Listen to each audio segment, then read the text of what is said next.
Hi folks, welcome to the wrap up for October 2025, and without further ado, let's get into it.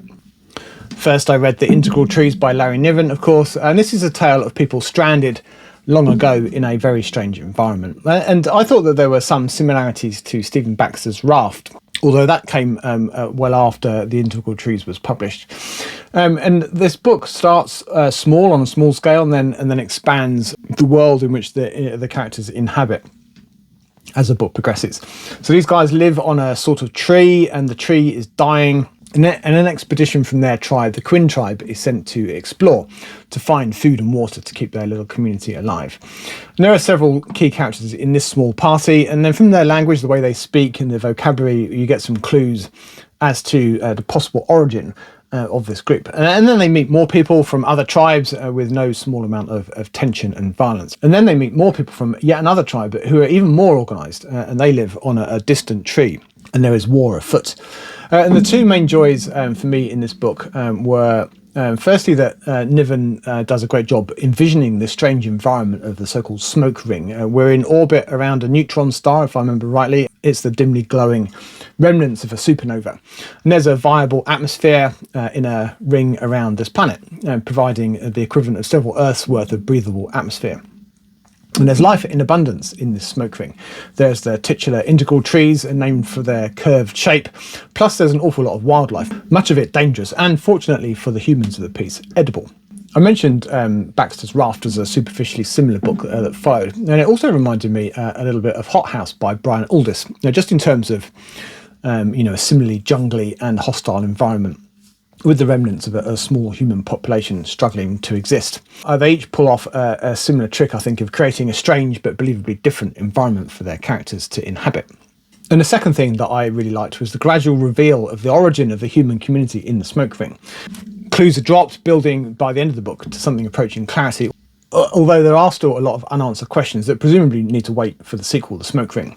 Next, I read The King of the Hill by Paul McAuley, which is a short story collection from earlier in his career. There's a few in here that are standalone, and then there are several that are set in the same world as his first two novels, The 400 Billion Stars and Secret Harmonies, which I think was published in the US as Of the Fall. And there are a bunch of stories in here, I think 9 or 10 if I remember rightly, and I enjoyed them all. Much more than I actually thought that I would, if I'm completely honest. The first story, the titular King of the Hill, reminded me a great deal actually of Keith Roberts, at least in tone. We're in a war-torn, occupied England, and a boy calls forth the old gods to defend their lands. Transcendence is a tale of exploration of Venus in this case, and it's an extreme environment, as we know, and all of the exploration is done remotely via a virtual brain link connection that effectively downloads the pilot's consciousness into an EVA suit which is on the surface of Venus, leaving their wasted body behind in orbit, temporarily in theory. The temporary king finds us on an Earth that's reverted to a somewhat primitive, bucolic existence on the ruins of the past. The world has moved on. The bright lights in the sky are said to be cities amongst the stars, but few believe that that's what they really are.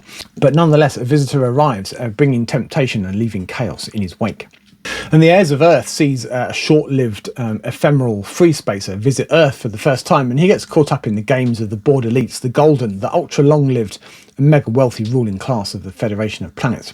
My takeaways are, firstly, that Paul McAuley can write a really good short story. And I'm finding that, having read a few collections and anthologies in recent months, that my position on short stories is shifting. I guess I'm getting my eye in a bit.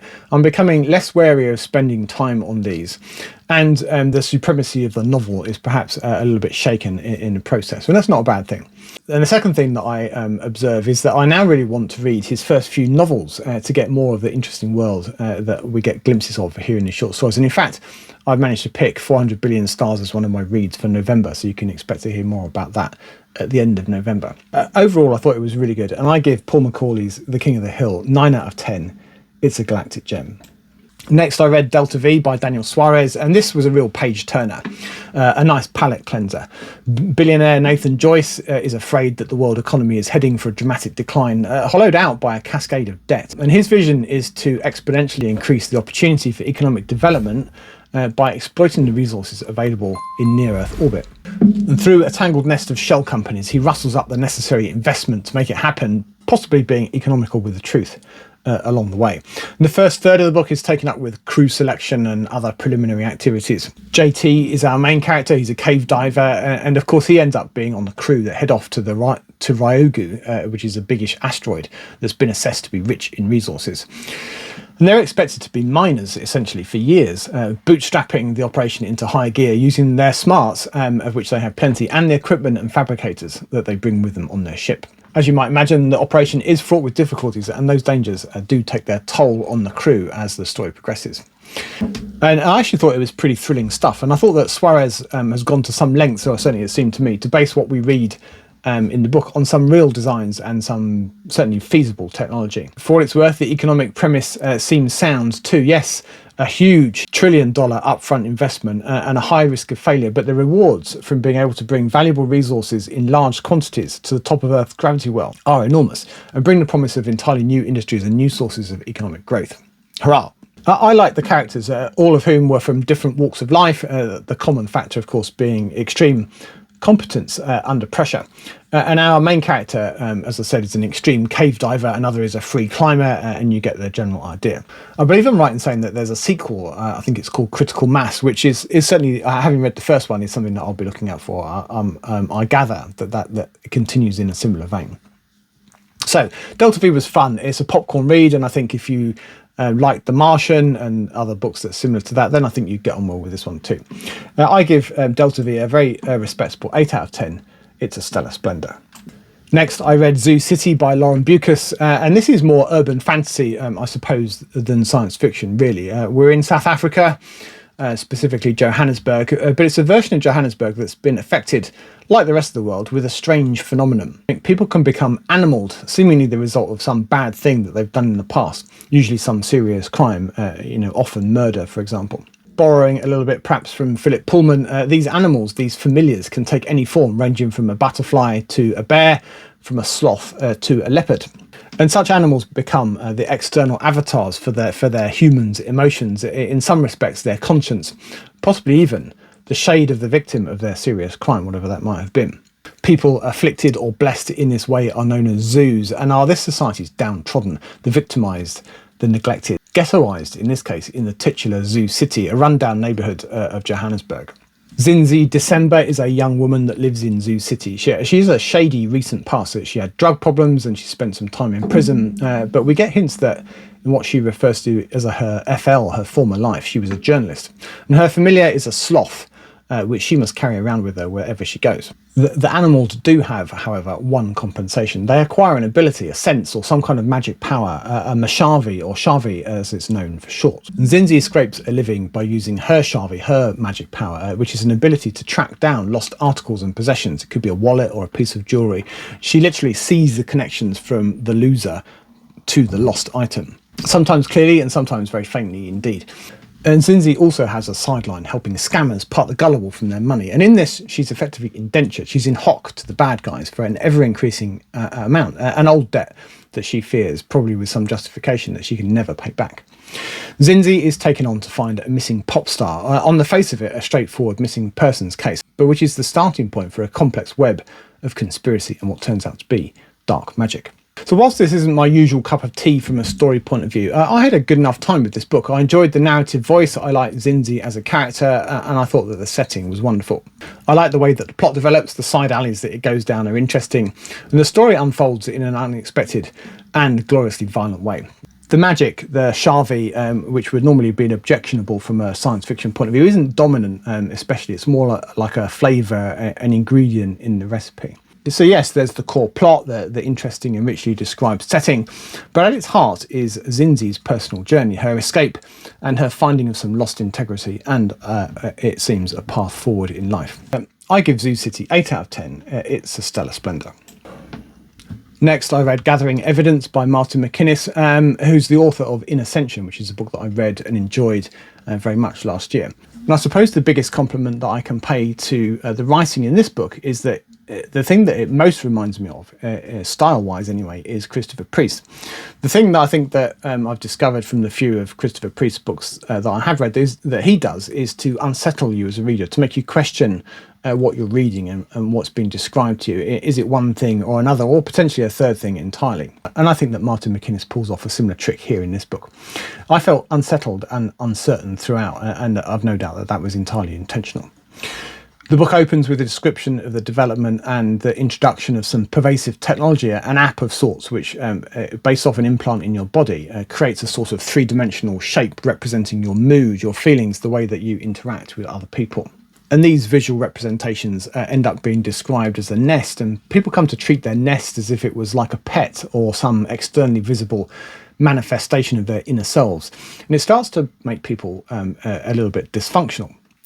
Then that prologue ends, and actually it became unmoored in my head, and actually I sort of forgot that it even existed by the time I got into the main body of the book.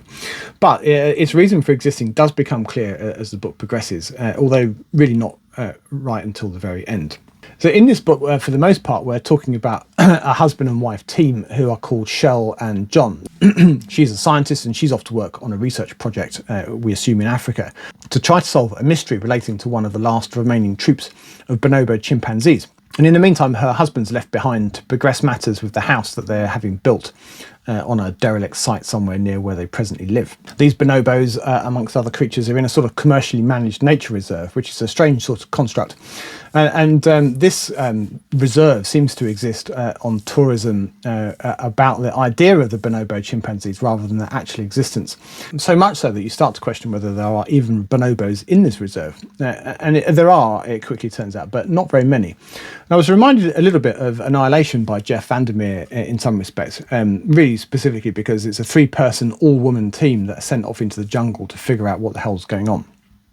And I should have said the reason for this mission is that two bonobos have been found dead with a mysterious black substance emerging from their mouth. And the fear, of course, is that they've succumbed to some kind of disease that might wipe the bonobo population out, and even worse, might be transmissible to humans.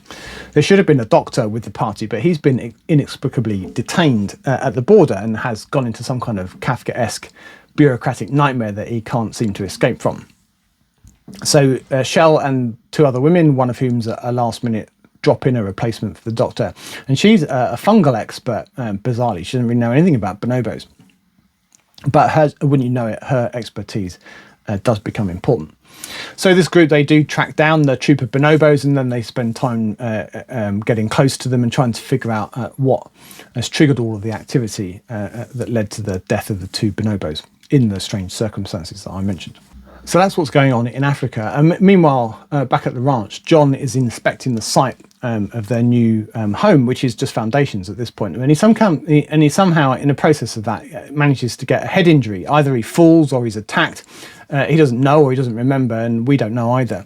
And he wakes up in some sort of strange kind of limbo state where he can't really remember anything. He's got amnesia from his trauma. He doesn't recall that he's married, or what her name is, or where they live, or anything like that. He finds himself effectively locked in what he has to assume is his own house, but he can't quite remember living there. And there's this kind of strange unseen presence. Over a period of several days, he convinces himself that someone's coming into the house at night, moving the furniture around and rearranging stuff on his shelves. And then every day or every other day, a mysterious doctor arrives to administer pain relief or to check the open wound on his head, which hasn't healed properly. And this doctor doesn't really tell him anything. He comes in, he examines him, and he goes again. And this strange doctor is just one of several plot elements that are mirrored in each of the narrative threads. The characters in each one aren't quite sure what's going on, and neither are we, which was really the source of that unsettling effect that I mentioned at the beginning, and that I quite enjoyed.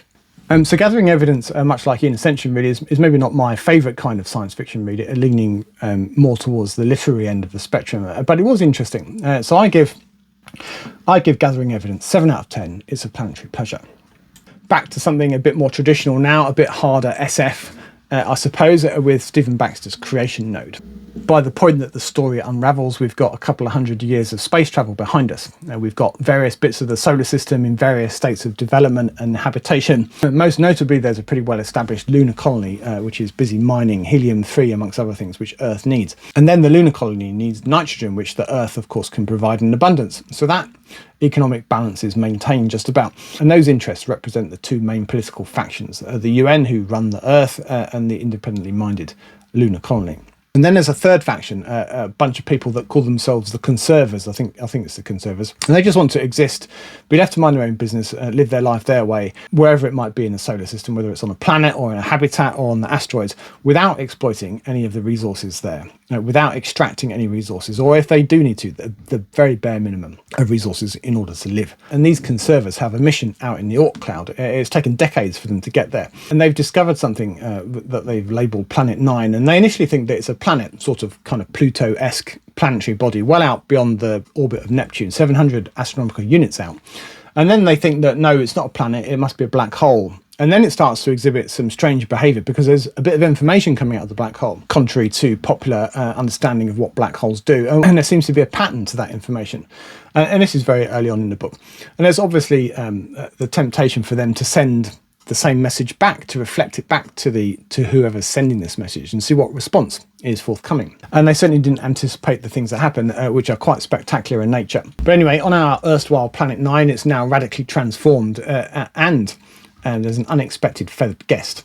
The small crew on the Conserver ship are left to trying to understand what's happened, to try to communicate with this new arrival. Why is it there? Why now? And what does it have to tell us? Or is its appearance the message in itself? The powers that be on Earth and on the moon want in on the action. We need to send a ship. We need to send it fast.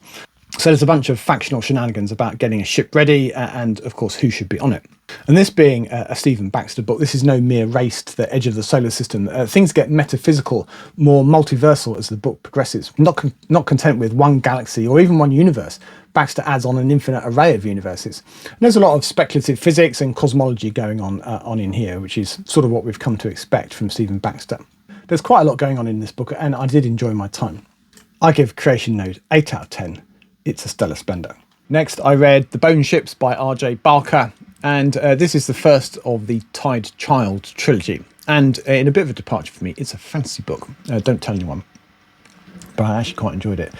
I can describe the book this way. Imagine starting with a blank sheet of paper. That's your image of the world. You know nothing of the world that this book takes place in, and there's the barest of broad brush strokes as you go through the first chapter or two. And with each passing sentence almost, Barker does a little bit of very colourful but extremely detailed colouring in of that broad brush strokes image.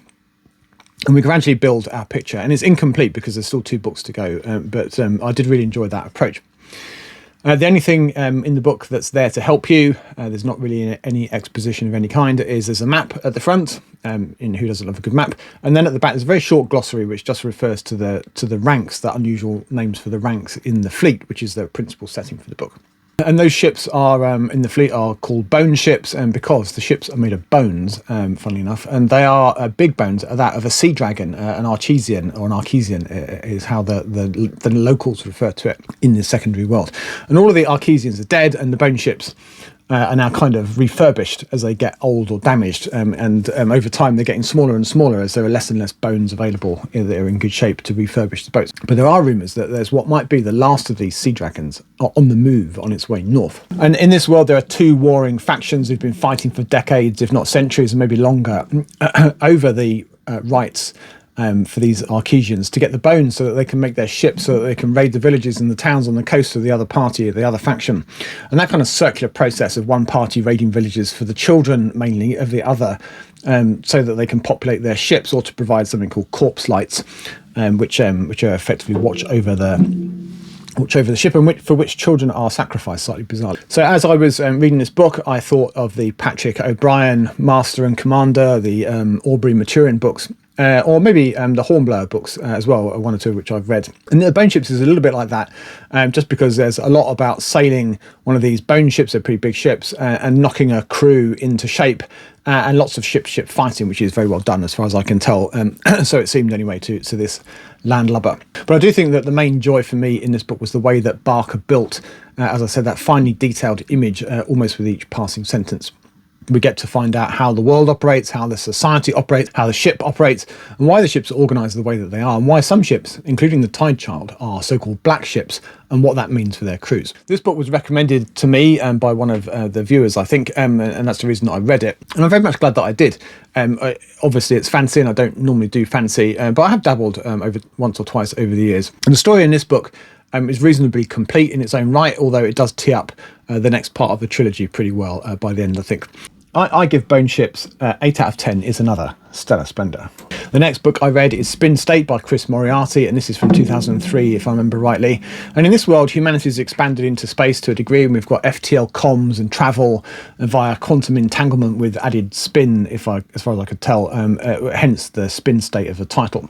The main character is Catherine Lee, and she's a major in the UN military, and she's a hero of multiple engagements over the course of her military service.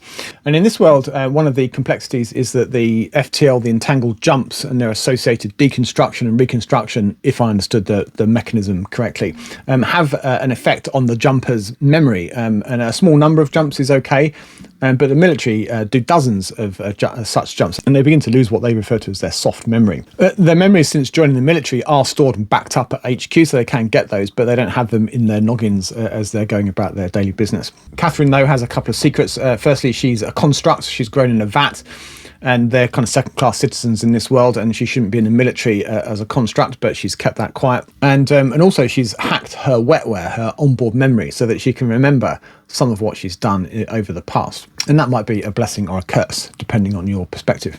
But anyway, Major Lee is sent by shadowy UN figures, let's call them, to a place called Compson's World, which is a mining colony, a sort of grim nightmare of indentured service and corporate control. The mine is busy digging out coal, but that's a byproduct, really. The main aim is the Bose-Einstein condensate, which is in the ground of Compson's World. And this is a rock with some unusual properties. That's also a vital component of the FTL entanglement jump system, or at least I think it is. The author did attempt to give an explanation of how it all worked, but my poor eyes glazed over after a while. Compson's World is also where Major Lee was born, or rather created, and she's been sent there to replace the previous security chief who died in the course of investigating the mysterious death of a physicist, and also a construct, and thus a cloned twin of Lee herself. So this is a tale of wheels within wheels, of interlocking conspiracies, of rebellion, revolution even, and of shifting loyalties.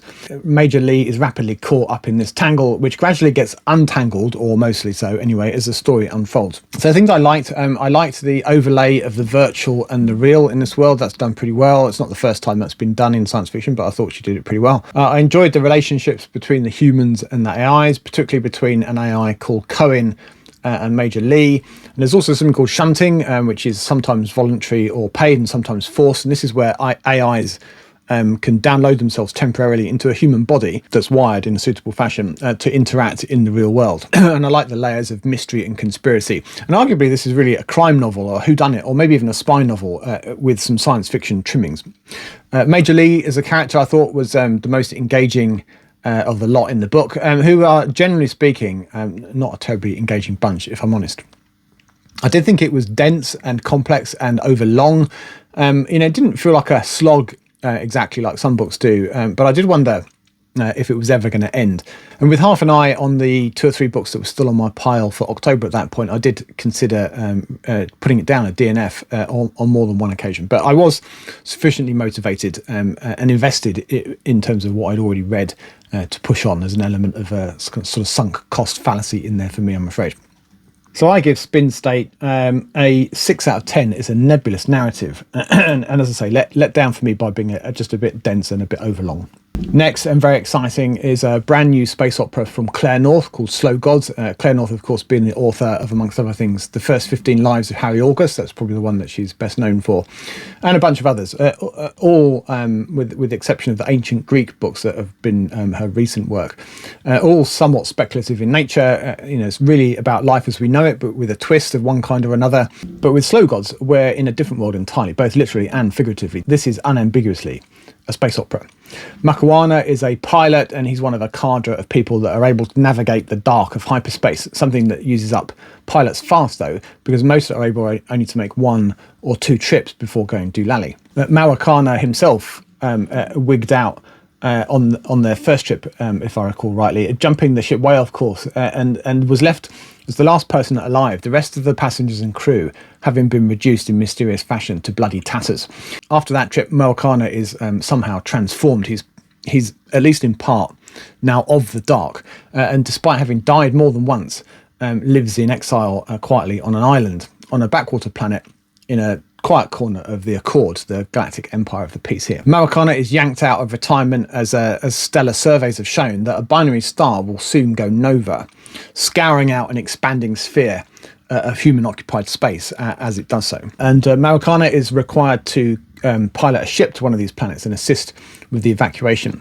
And there he meets somebody that ends up being the love of his life, and events in the book proceed from there. I suppose in the spirit of full disclosure, I was predisposed to like this novel. I've loved both of the books of Claire North that I've read, and the rest of them that I have are burning a big hole on my shelves full of accusing looks. So I was hopeful going in, and I suppose the big question is, was I to be disappointed? And to repeat that phrase again, there are wheels within wheels in Slow Gods. There are various factions of humanity that make up the Accord, most notably perhaps the Shine, which is a rather authoritarian regime, once again, of indentured service. Then there's also the gnomic influence of the so-called Slow. They're transcended beings that have much broader concerns than those of us monkeys, or so it appears. And the events in the book play out over a period of 100 years as the preparations for evacuations reach fever pitch. The novas eventually do go pop, and they start that light speed spring clean of the surrounding volume of space. MacInnes, who's something akin to being part god, of some kind, at least these days. It doesn't age much over that whole period. And his tendencies, I'll describe them as, are kept under control, kept busy, so that he can be prevented from getting too curious. And that's the sort of curiosity that involves actively wondering what your insides might look like and not being shy about finding out. I thought that the setting was very creative. The different traditions prevalent on the various planets were interesting and richly detailed, established as they've been over millennia of development by this sort of odd projection of humanity. The impending doom, the peril of the nova was done very well, I thought. Many are sceptical, sure it's years away and we don't need to worry about it yet. But things soon get real, and some very hard choices are necessary in the end. I like the way that the Slow's true purpose was gradually revealed over the course of the book, and MacInnes' part in it. Let me say up front, what follows is a very minor point. But one thing I did find a tiny bit jarring was the liberal sprinkling of pronouns throughout the book. And there are many different sets for different people in different circumstances from different worlds. And, there's a lot of that about at the moment. It's a little bit of a mirror to current gender and identity politics around the world. But, equally, we're thousands of years in the future on multiple different planets with thousands of years of history behind them. So why not? Claire North, as I said, is not the first to play with this, and nor will she be the last, I expect. But anyway, important to note, it wasn't the variety of the pronouns that I found jarring. That's fine, I'm fine with that. But what I found difficult was the unfamiliarity of those pronouns in the written text.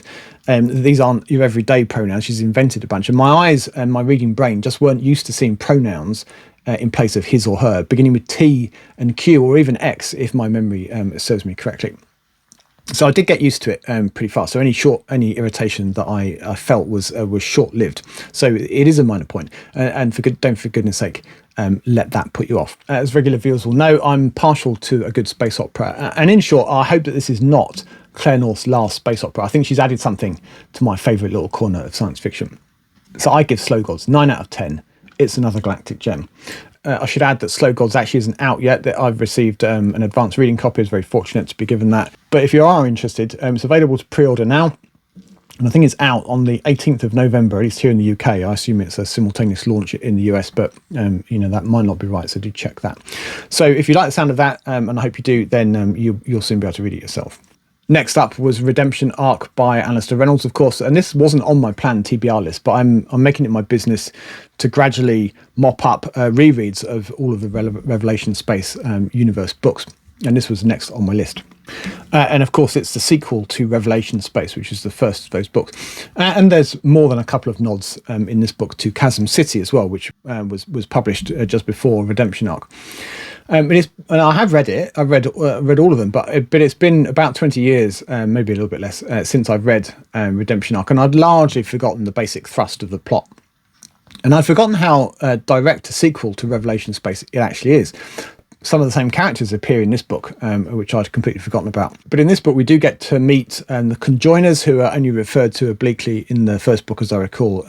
And they're the hive mind kind of outfit of the piece. And they're gearing up to meet the inhibitors after one of their ships got to meet their agents, the wolves, who effectively devoured the ship and the crew and certainly affected their long-term viability as living beings. And the conjoiners want the hell weapons. They're anticipating a fight with the inhibitors at some point in the future. And these hell weapons are on board, as we saw in the first book, the Nostalgia for Infinity, which is a light hugger that's still in the Resurgam system where we left it at the end of Revelation Space. The conjoiners task Clavane to head up the mission using one of their secret new ships with a fancy n-dimensional inertia-reducing gizmo. This is Alastair Reynolds, of course, so it doesn't allow anything convenient like FTL travel, but it does allow faster and acceleration and deceleration to and from close to the speed of light, which overall reduces the interstellar journey times considerably. Clavane, who's previously a defector from the Demarchists, another faction, does another about turn and defects once again from the conjoiners for reasons that become clear. And this defection sets the scene for a fraught chase between Clavane and his former colleagues as they race across this section of space to nab the hell weapons over the course of many years that it's going to take them. And then to add to that, the current custodians of the hell weapons are not going to give them up without something of a fight either. Meanwhile, the inhibitors are already up to their old tricks in the Resurgam system. They're busy munching and deconstructing planets and building an outrageous weapon out of a gas giant that will do unspeakable things to the remaining planets and to the star and fry anything left alive, including the 200,000 or so human settlers on the surface of Resurgam. All these circles and a couple of others actually get squared in pleasingly neat fashion by the end of the book. And I think Reynolds is very much in his writing stride now. Revelation Space's debut is maybe a little bit dry in comparison to this one. I liked Clavane as a character, and the conjoiner hive mind. I thought the Nest were an interesting crowd too. Yeah, and it was good to be back with some of the characters from Revelation Space, and not the least of which is the Nostalgia for Infinity itself, in all of its melding plague-affected glory. So I was very happy to be back in this world. I'm looking forward to reading Absolution Gap, which is the next book. I give Redemption Arc 8 out of 10. Is another stellar splendour. Next is Living Next Door to the God of Love by Justina Robson, and I think this was a creative and inventive tour de force. It enjoys the same setting as Natural History, an earlier book of hers which I read last year and very much enjoyed. And that book introduced a complex world of improved humans in weird and wonderful shapes, and then added some 11-dimensional stuff. It's referred to as stuff. And that has a number of implications. And this second book is set 30 years later. And as humanity, we're only just beginning to understand what the consequences of this stuff's arrival are now that it's in our galactic neighbourhood. A transcendent being known as Unity has sucked up millions of humans into this new plane of existence, assimilating them into itself. Pocket universes have been created by Unity and have been given to humanity for them to expand into. And one such pocket universe that we meet in the prologue is known as Metropolis. And Metropolis is a version of Gotham City or New York, or pick a big American city. And something like 20% of the population is a superhero of one kind or another. It's kind of like a cosplay writ large, where people actually saving lives and all that stuff. So there are legions of Batmans and Supermans, or Batmen and Supermen, Catwomen, whatever. And one such is a person known as Jaleka, who's an enormous winged Eros in Metropolis, and he's being hunted by 7-dimensional beings and has to make a swift exit, narrowly escaping a nasty fate. And then we move on to another pocket universe, Sankara, and this pocket universe has a portal in, of all places, Blackpool, which is a rather faded seaside town in the northwest of England. Sankara is remade every night to a degree by something called the Engine, which adds fantasy elements based on the dreams and wishes of the human population. And Jaleka, it quickly turns out, is a splinter of the main Unity entity, which has a physical manifestation in the form of a being called Theo, whose very name, short for Theodore, means a gift from God. And Theo is required to neutralise Jaleka by fair means or foul. Jaleka falls head over heels in love with Francina, a troubled 15-year-old runaway from the north of England who has a job as a cleaner in his cabaret theatre, where he first meets her in his guise as Cadenza Fortitude, his drug act. They immediately hit it off, and one thing leads to another. The two of them independently form a friendship with Greg, who's a college professor researching the Unity and its implications for humanity, and he's also living in Sankara. There's also a potato crisp eating elf. There's a wolf-lion combination thing. There's a forged secret policewoman, Valkyrie Scandia, and there are sundry other characters, both weird and ordinary. And as I think I said at the beginning, in many ways it's a kind of complex mess of a book. Justina Robson has let her considerable imagination run wild in this book, I thought, and I sometimes had a job to follow exactly what was going on. A little bit like The Quantum Thief by Hannu Ryan-Amy, I was able to hang on for the ride despite not always really knowing exactly what was happening. And I was helped in this by mainly anchoring on the relationships between the principal characters, which I thought that Robson did very well indeed. And I suppose if you boil it right down, Living Next Door to the God of Love is really about love. It's about lovers and about jealousy and about friendship, unrequited love and grief for those that we've lost. And since they're both effectively gods, Theo's only way to get to Jalaika is through the people that he cares about. And he pursues this end with, let's call it, vigour. I think if it was published today, this book might come with a trigger warning or two. There are a couple of scenes of sexual assault, some quite graphic in some respects, but I thought handled very well by Justina Robson. They serve a definite purpose in the context of the plot. I don't think they're in any way gratuitous. Shocking perhaps, but not gratuitous. I think if you want to track this book down, and it's not that hard to find, at least not here in the UK, I would probably read it straight after reading Natural History. There is a 30-year gap between them, as I said before, and none of the characters are shared. So in theory, you could read it on its own, but I think it's helpful to have the context that's set in the first book, so you can experience the radical kind of inflection point the arrival of stuff creates us for us humanity, baseline and forged alike. Well, if I could, I would give Living Next Door to the God of Love 8.5 out of 10. But since this tier maker thing isn't going to allow me to do that, I've got to decide whether to give it 9 or 8. And I think on balance, I'm going to give it 9 out of 10, which would make it just about, anyway, a galactic gem. All of which leaves me with a bit of a dilemma for my book of the month. We've got an anthology, a brand new space opera, and an intriguing but complex book. And on the basis that I gave Justina Robson book of the month last month with Heliotrope, which was a short story collection, I'm going to rule out Justina, and I'm going to rule out King of the Hill, which is also a short story collection. And I'm going to go with I think, Slow Gods for my book of the month. So that's the end of my wrap up for October. Tell me, have you read any of these books, and did you enjoy them? Did you disagree with my analysis, such as it is, of those books? Do let me know in the comments down below. But as always, thank you for watching, and until next time, goodbye for now.